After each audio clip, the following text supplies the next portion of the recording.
Hello and welcome. My name is Dr. John Dombrowski, Washington Pain Center. If you're watching this video, you probably talked about having a trial of spinal stimulation. You've already talked about what trial of spinal stimulation is to you as a patient. But now you want to move forward with the permanent placement. Again, the last video we just did was about having a surgeon or neurosurgeon place the paddle lead or laminectomy lead. The other way of doing it is having an anesthesiologist or physical medicine rehabilitation doctor place it. Now again, you've been to this procedure. You've been to his or her office or an ambulatory surgery center to have it done.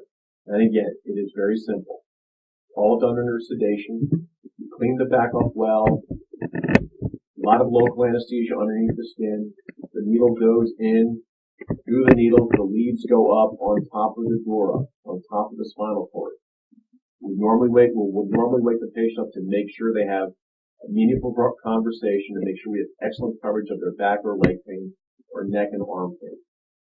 But instead of doing the laminectomy where we had to break the bone, we normally will just slide the leads up to where they need to be.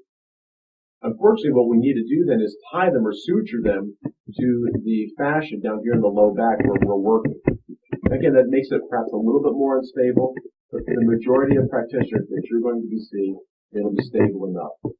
We'll tie the lead down here and then tunnel them out to the pocket that will be created by your physician, and the battery gets tucked underneath the skin. And again, it's the exact same thing as the surgeon.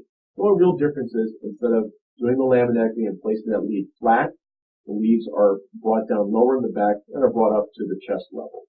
And again, that's the other thing with spinal stimulation. We're not really stimulating your low back. We're stimulating up in your chest area, around the thoracic region, or your chest.